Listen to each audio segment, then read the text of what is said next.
I think it's about time for a quick update. I've just removed the body again because I've finished making all the body mounts. The front two will be on the end of the cross members. They sit on top of here and mount to either side of the grille rather than just a single one in the middle. This is a lot more stable, so the whole front doesn't twist anymore. Because I've got a much more rigid chassis, I don't need all that pivoting at the front because the frame is not pivoting away under the body like stock. These two mounts here are for the ones each side of the firewall. Got the rear ones here and on the other side there, and also the centre, so we've got three across the back wall. The other things I've been up to is I've lowered this down even a bit more because I'm not going to run an engine cover. I think I want the exposed inlet, and I'll make up a set of coil covers to make that look a bit better. I've also braced the chassis down onto the frame rails here, so not relying just on the cross member across the top. So that makes it extremely rigid. I've been doing some load tests and I've removed any flex that was there before. I've added the cross member. I just had to drop it down a little bit to clear the bottom of the pulleys, and it can actually go back slightly towards the firewall, and then the whole engine with the subframe, just 4 bolts of the subframe, will drop out through the bottom, leaving the frame and body all in place. So the other things I've been working on is running all the lines. So you've got left and right brake lines. Because it's ABS, it's not split at the axle like usual, and we've got the vent and the fuel line. So that's your vent return, comes from the and this from your purge valve.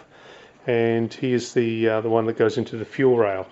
So that didn't even have to be bent at all. That's actually straight back into the stock locations. Because remember, I'm not trying to, the look under the chassis and inside the cab is all 2008 Grand Cherokee, and the panels on the outside used to look like 1948. So I'm not trying to build, a prize-winning show vehicle for some awards. It's to make the practicality of easily serviceable parts, and that I could drive into a Jeep dealer and they can literally hook it up to their computer and do fault codes and etc. Now I've added a spare wheel in the back.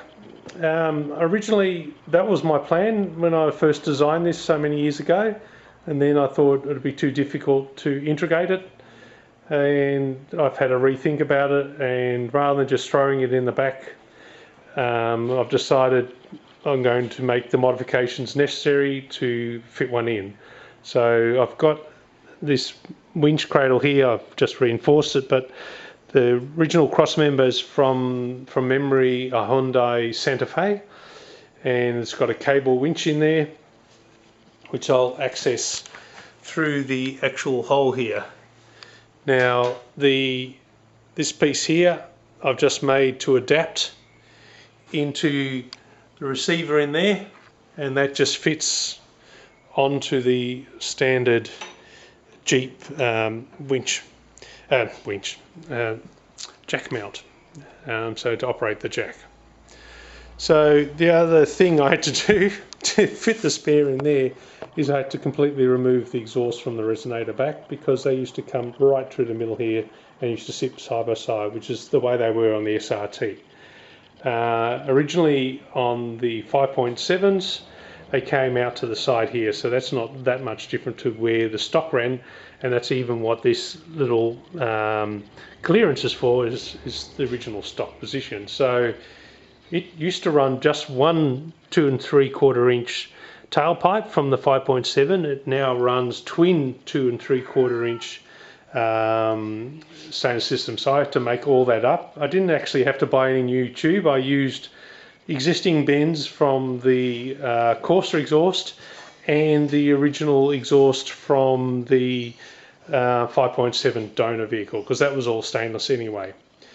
Another thing I've made so I can get to the hitch is I've used a stainless steel drop bolt. I've machined up the actual slide pin, which is being pressed onto the bottom of the slide bolt, and this goes through here, locks down, no rattles or anything like that, and it makes it easy to access that bolt.